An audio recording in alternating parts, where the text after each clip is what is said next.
Well, hello everybody, and welcome to Naneum Canyon, just north of Ellensburg, Washington, USA. And I'm with a friend of mine, Andrew Sadowski, today from the Washington Geological Survey. It's a Wednesday, a beautiful autumnal day. Let's learn a little bit from Andrew. He invited me to come out and think big thoughts and also talk about some mapping that he's done before. This is an area that he made a geologic map of. Terrible grammar. Last year, I guess. You're looking south right now. Ellensburg is off in that direction. And this is a huge canyon. So now you're looking east. And now you're looking north. And here's a little bit of outcrop here on the west side of this road. Naneum Creek is down low. So we'll get Andrew to turn on his microphone and we'll improv a little bit with him.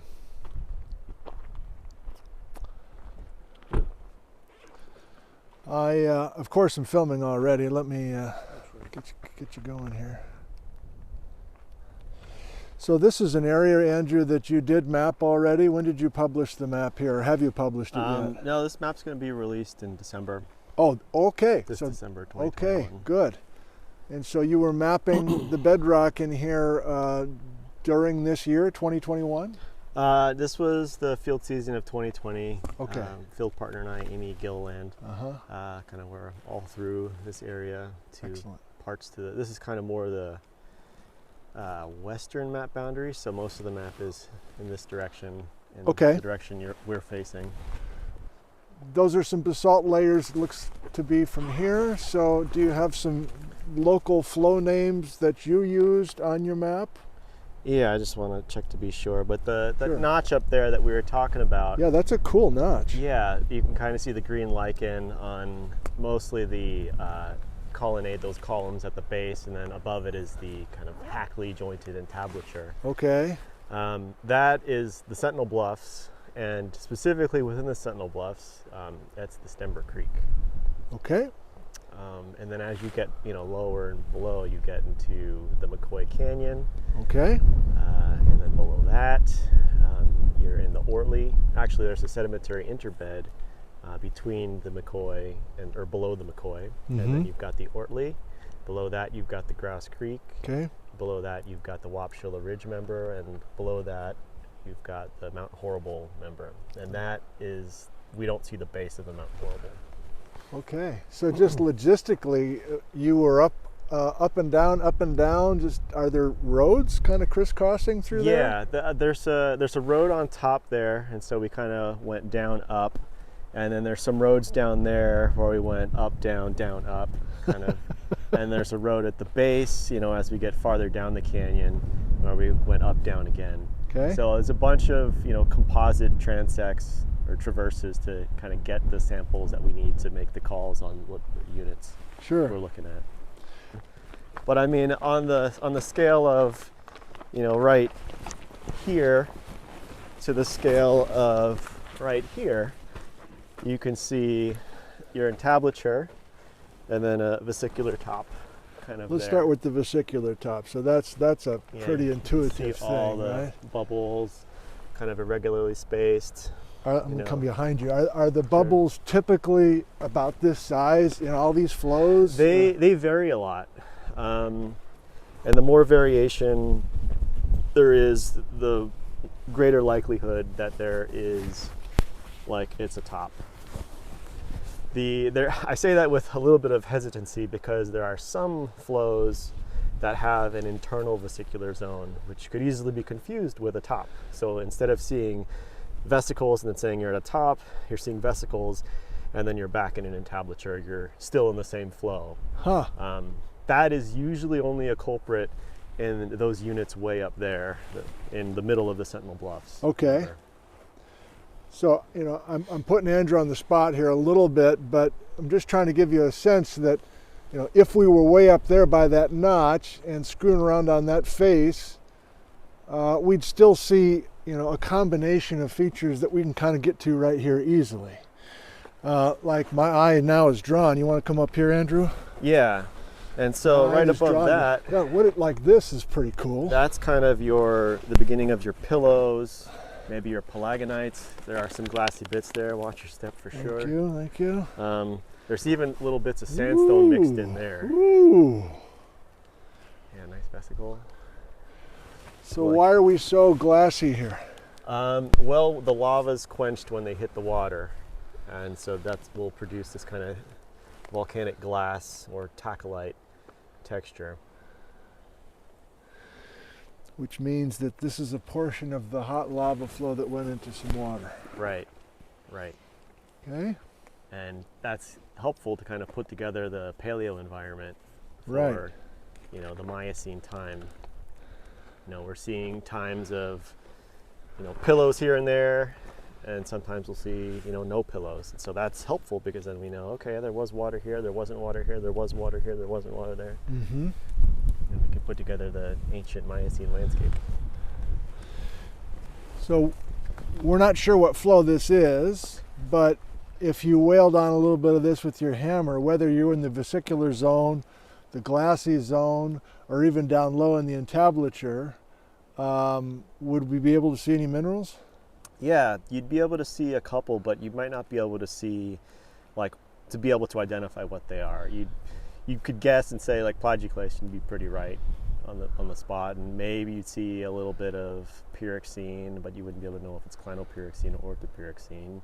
You might be able to see a little bit of olivine, but the olivine content varies a lot between the CRBs, and it's generally kind of low in most of the units of the Grand Ronde. You feeling lucky? Should we try to bust up a little bit of this? You feeling up for it? I could bust open one.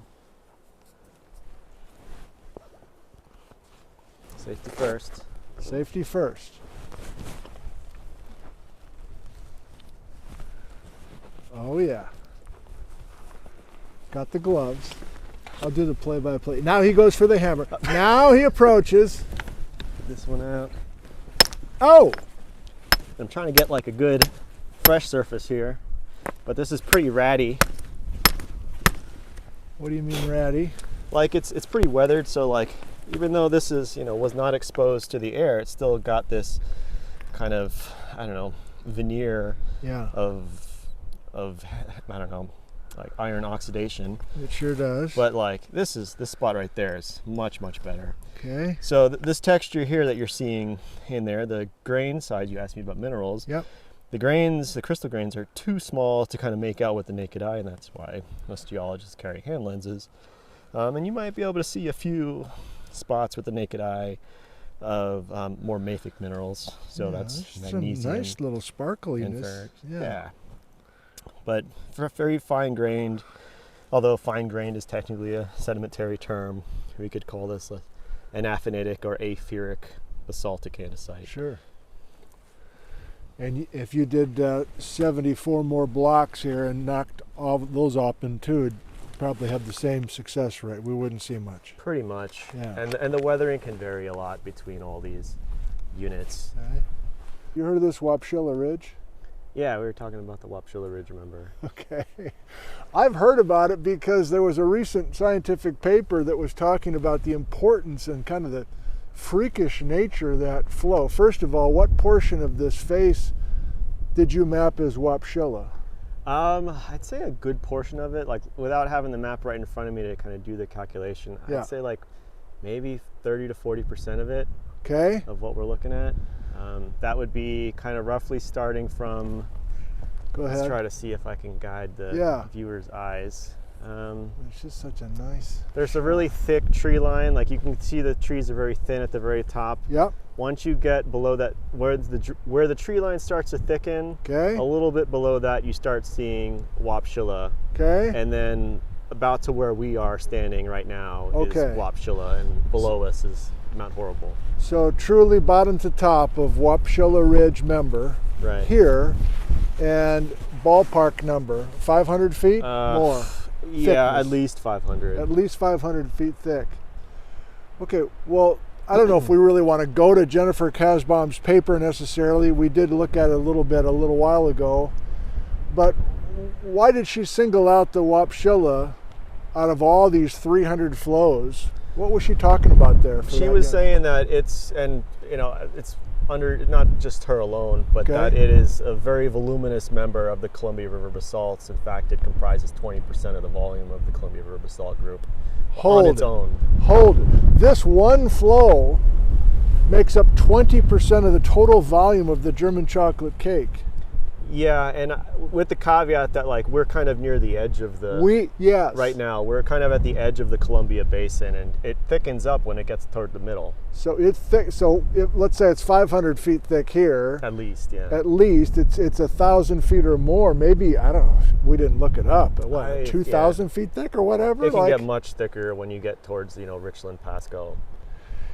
She did really precise geochronology on them, and was able to get these kind of range of dates of where the Wapshila, or when the Wapshila came out, and was able to calculate some rates. And those rates were like kind of comparable to some of the larger igneous provinces in the world. Like Siberia, like India, like these incredible events that potentially had a significant impact on global climate. Yeah, the kind of thesis of the paper was, and this was her Kasbaum had shown, I think it was like 2018 or 2019. Might have that date wrong. Yeah. But yeah, that was part of the title, was it kind of coincided with the Miocene climate optimum. My goodness. Well, I've just recently kind of stumbled onto that significance of that one flow, and to have it here just north of Ellensburg is pretty damn cool. Don't take this the wrong way, but hasn't this area been mapped already? So why are you here mapping again? Yeah, no, that's a good question, because we're mapping, so last time it was mapped was in the 1980s, and the way that they broke out the Columbia River basalt units was not by their geochemical character, but by their magnetic character.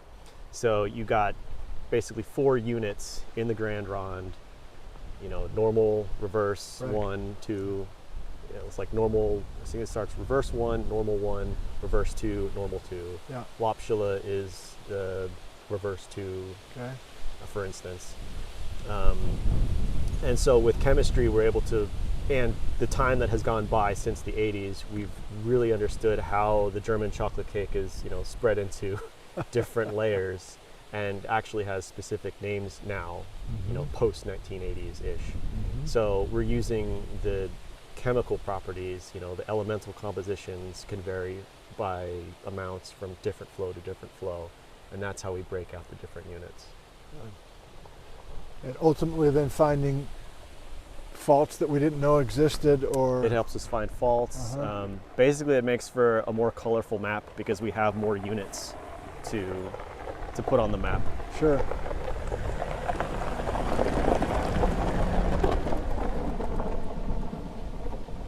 Let's watch that guy try to get through this gate.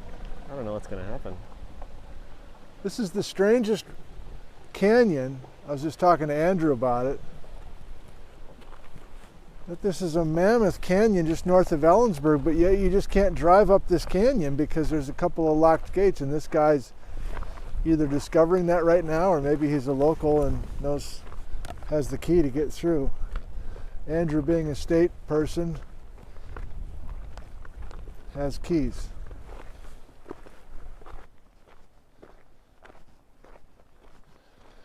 Oh, we're just taking a little walk while Andrew sits and eats a Snickers bar. This episode of Nick from the Field brought to you by Snickers. You gotta love it.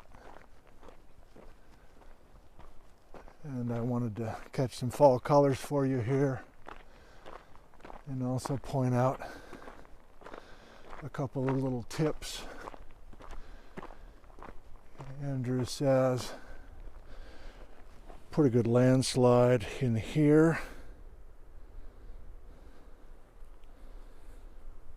And between this lonely tree up by itself and a little bit below the road, that's the Wapshila Ridge member. And Andrew doesn't quite understand it, but there's some good petrified wood in this horizon, and the landslide kind of conceals the geometry of things just a little bit, but he was over there mapping and found some petrified wood. I'm not sure if he meant logs or just chips, but wanted to capture this and also just enjoy a little bit of the color here. Pretty good columns down low that were totally in the shade this morning, and now they're starting to get a little bit of sun on them. I can't emphasize enough how close we are to Ellensburg, and yet this is gated off, so I've been in here like twice my life. It's kind of bizarre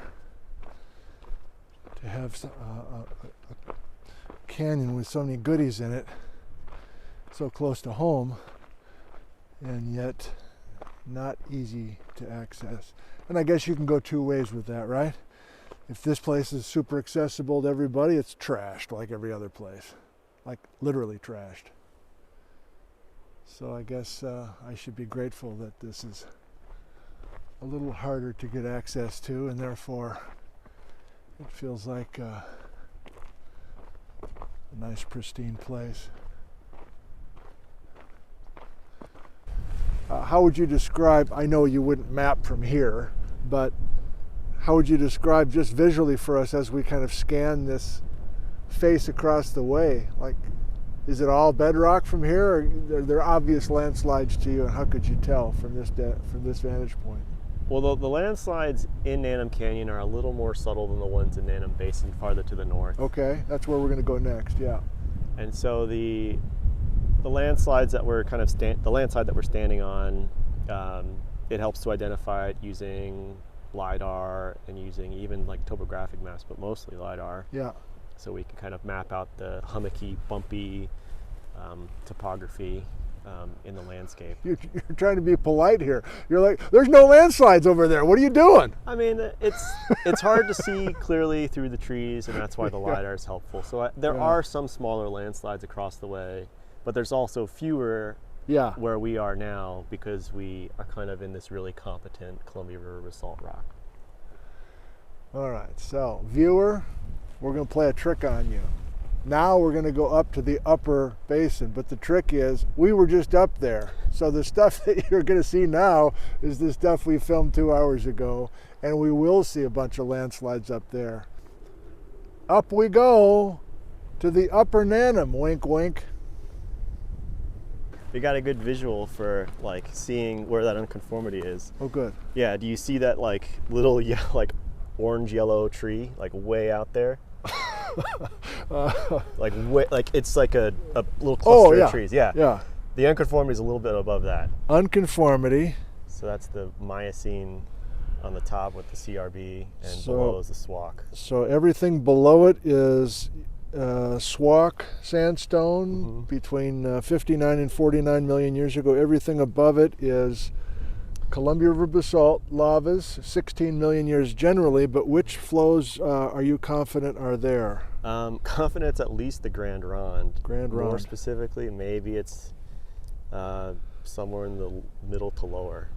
We're in the Naneum Basin, north of Ellensburg through Naneum Canyon. Okay. It's kind of the source of Naneum Creek. What's on your mind academically and just kind of for the future for you up in this area here? Well, we kind of started talking about, what started my thinking about bringing you up here was your last pop-up kind of geology trip where you were talking about the edge of the CRBs, and Lion Rock is, over there across the way. And, we're kind of on the other side of that. Yeah. So you had mentioned, there's these tall cliffs, like what happened to the end of the CRBs? And I figure like this would be another good place to show like what the end of the CRBs looks like. And so that's why I thought to bring you out here. And it's always been a question on my mind, like, well, what does the end of the CRBs, like, do they just thin out? Do they hit a paleo high and just stop? Or, are they eroded out, or do they hit some sort of fault structure? So all these ideas are kind of in play, but more in play than others. Some are more in play than others. Well, good. Just let me do something real quick for our viewers. So you're kind of looking south right now. Ellensburg is back down in the hole there. So now you're swinging over to the east. I guess that's Mission Ridge ski area, or kind of up in that general area, if that's not actually it with those towers. And then heading to the north, if we start dropping down on the other side, you're heading down to Wenatchee, Washington. Liberty Gold off in that direction, and then, as Andrew just mentioned, Lion Rock this way. So, yeah, CRBs for the rookies, Columbia River Basalt Lavas, a Columbia River Basalt group. Many of the fissures far south, half a state away, even more than half a state away, and these flows are coming into this area from the southeast generally. And so we're kind of thinking out loud, as these flows are coming into this area 16 million years ago. Well, actually, you've got some specific dates, don't you? So yeah, I mean 16 is fine for now.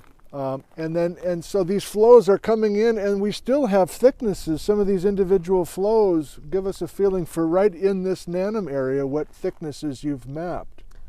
They can kind of vary from flow to flow, but generally for some of them it can be on the order of like as small as 200 to as large as 1,000 feet thick.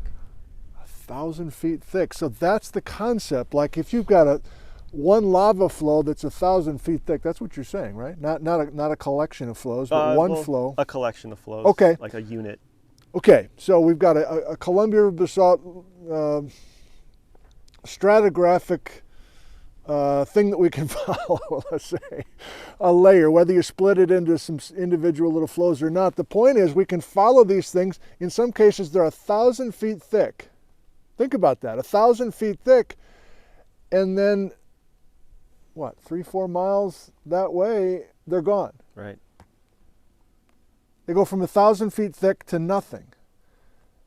And we're up here kind of rolling around ideas. We're not the first to think about this, of course, but like, what options do we have? One is that those lavas that were 1,000 feet thick here continued 5, 6, 10, 20 miles further to the north and slowly then did kind of pinch out to nothing. And that 10 miles of extra CRB has been eroded away. What other options are there? Oh, we got good sun, you know. Come on, we got to let this thing stop. Well, one of the other options that is kind of thrown around, although I really do like the erosion option, is we can see this unconformity between the Miocene basalts and the underlying sandstones. And we can kind of trace it with binoculars if we look carefully through the trees, looking for the white exposures of sandstone. Oh, yeah, I can see some. And you can kind of trace it to the south, so to our right. So that's Swak right there. Yeah. Oh, wow. Okay. Cool.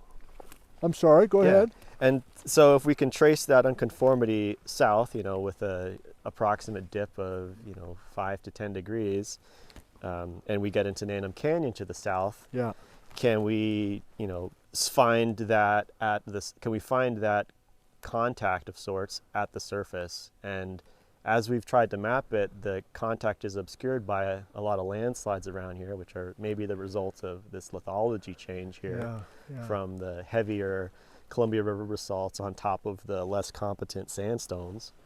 A lot of what's in the Naneum Basin here is landslide topography, hummocky topography, kind of undulating. Looks like ice cream and melty ice cream. Melty ice cream. So is that one way to explain why there's such a big open basin here? That there's a bunch of landslides? I think so.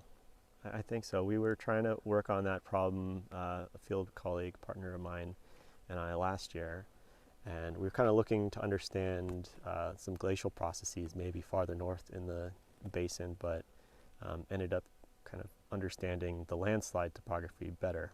Okay. But as far as going back to the original question about how does it, what are some other ideas for the terminating basalts? One is like maybe there's a fault around here if we can't trace this unconformity farther south, and it doesn't kind of crop out where we think it is.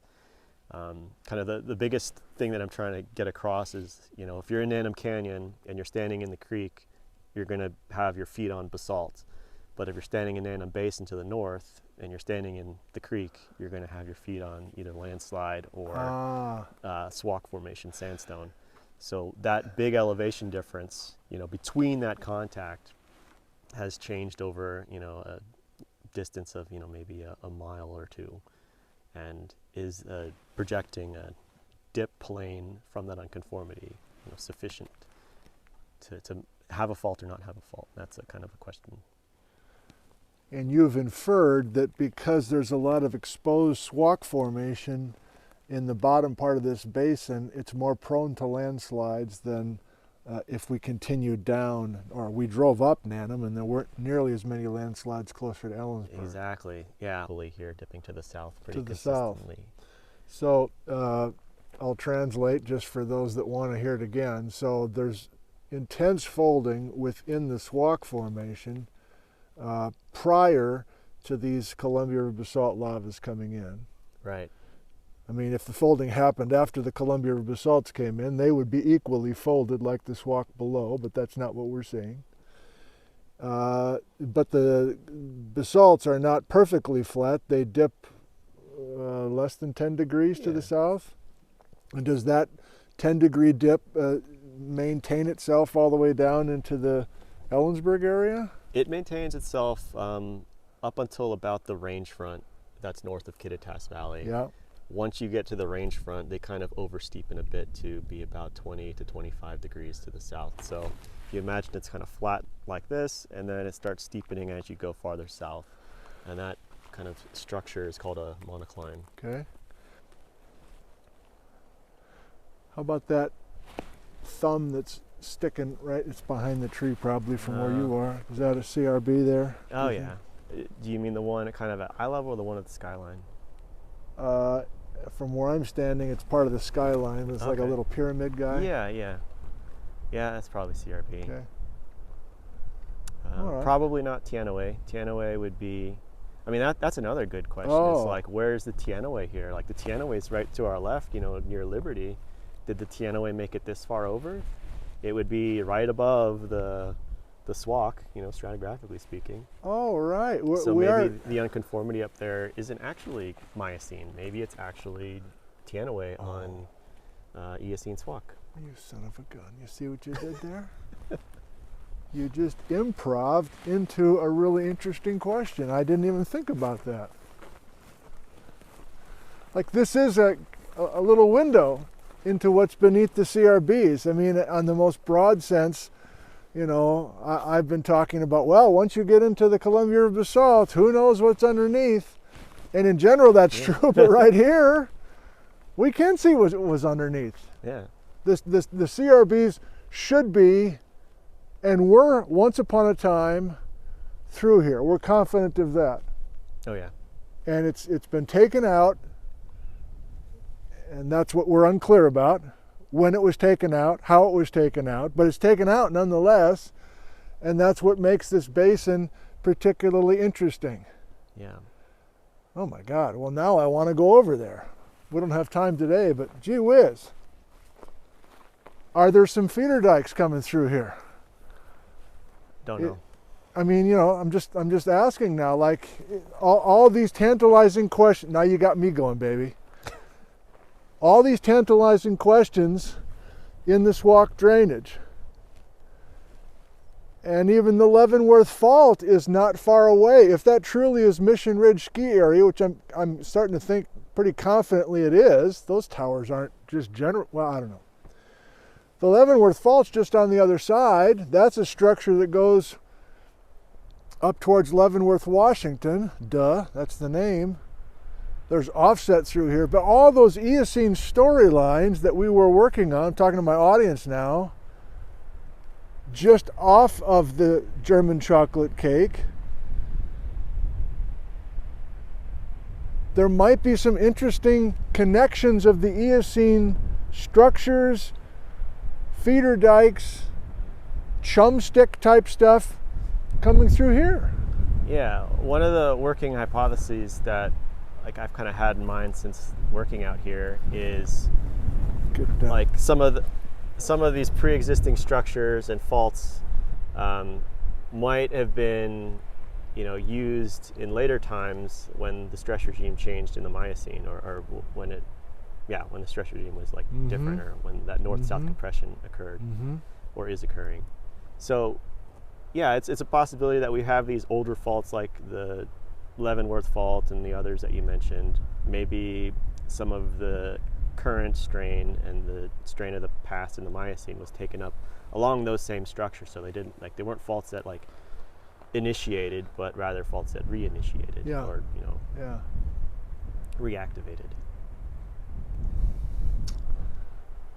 Well, I'm a slow thinker. It took me a while to totally grasp why this open area is an interesting spot to map, but I can now see it because I can connect it to Eocene stuff that's well developed and well mapped to the north. Thank you. Yeah. Like, why can't we connect some of our well, first of all, do we know what flow it is above Eniat? You were intrigued by that little island up there? At the pop-up geology at Lion Rock, you had mentioned there's a basalt flow, like right on top above Eniat, on top of some much older rocks. That was previously mapped as the Grand Ronde basalt of the magnetostratigraphic unit called N2 for normal. It's the younger normal polarity. Okay. In our neck of the woods, we also have that same unit, N2, and we found that that corresponds with probably the Sentinel Bluffs, most likely the Sentinel Bluffs. And so locally, we're confident that we're seeing Sentinel Bluffs where N2 is previously mapped. My kind of, interpretation or extrapolation over to Entiat is that the N2 that's on top of those older rocks is also Sentinel Bluffs. Sentinel Bluffs. So there's... Okay, well that's interesting. So, I mean, we've been using this phony number of maybe there was 5 extra miles of CRB that continued off to the north that's no longer there. Well, in this case, I don't know what the mileage is between here and Eniat. Maybe they made it that far, and everything we're seeing between Eniat and here is has been eroded away, and so the erosion hypothesis is really getting some steam. And I should say it's like the Sentinel Bluffs member, not the actual landform Sentinel Bluffs. Like all the Columbia River basalts have, different names, and Sentinel Bluffs is the top of the Grand Ronde. So that layer called the Sentinel Bluffs is exposed here in this Naneum drainage. It looks high up. Yeah, it's kind of capping. The Sentinel Bluffs is on the top here. The very top, the skyline. Right. Okay, so that's cool. So the true skyline is Sentinel Bluffs, and then we lose it pretty much right over the ridge because we're into the Malaga landslide and all that stuff slid to the Columbia. And then, I mean, that's at least 10 miles, maybe more, up to Eniat. And we continue that Sentinel Bluffs there. Off the top of your head, where else in the Pacific Northwest do we have exposure of Sentinel Bluffs besides the obvious answer of Sentinel Bluffs, which is south of Vantage? Southwest Washington, kind of in the Columbia River corridor, even in the Chehalis River corridor, you'll find Sentinel Bluffs. Chehalis? Yeah. So, Centralia, if you're in the neighborhood of Rainbow Falls. Yeah, so lots of landslides here. It's kind of it'd be kind of frustrating, I think, to map the bedrock here because of all the landslides. This is what I think Tim Miller and Angela are having to contend with for his map area on his claim. In Liberty. Yeah, in Liberty. It's like the same kind of miasma of landslides and outcrops here and there. What'd you just say? Miasma? Miasma? I've never heard that before. And mix. I like it. Miasma. Yeah, that thumb is intriguing to me now because, hiking up by Iron Peak or some of these other places just south of Stewart, some of those Teanaway feeder dikes are in that country kind of topographically kind of like that thumb there. So I'm kind of wondering. It'd be worth a visit. Yeah. I'm getting cold. How about you? Yeah, it's chilly. Brisk. All right. Okay, I can't stop now. So there's CRBs over here. Yeah, so that's like Table Mountain up there. That's Table Mountain. And I guess this is all technically like the Wenatchee Mountains, but yeah, this is not very well named. No, it's not.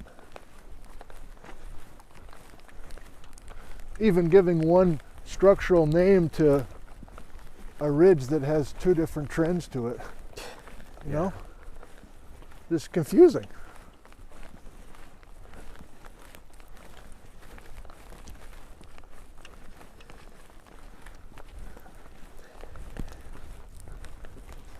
And to make matters a little more complicated, I don't like to name things because the chance of it being confused with something else that is already named and has a similar name is well, thank God for you. Close. I mean, right, that obviously has not been the modus operandi to this point. Like, everybody does a little work and they go, like slap your name my on own it. name, yeah.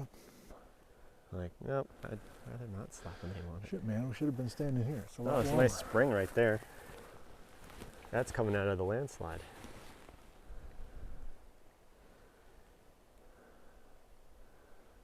Where's this? You're just not talking about the culvert, are you? No, right above it. Above it? It's coming right out of the rock. Oh, I see it. Landslides galore. Okay, I got gate duty. Oh, yeah. I might film my little gate duty here. Yeah? Can I do it with one hand? I wonder.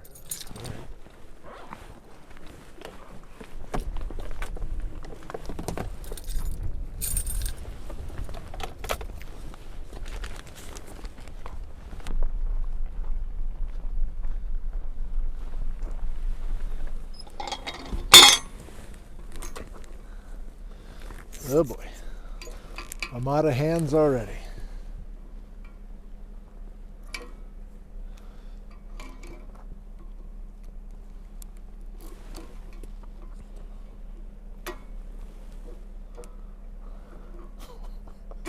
Why am I filming this?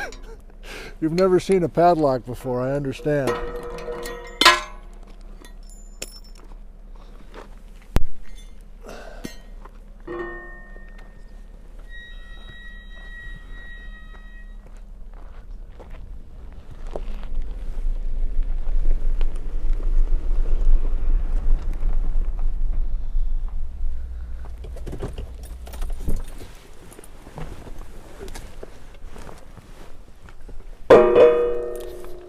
All right, I got work to do. Thank you.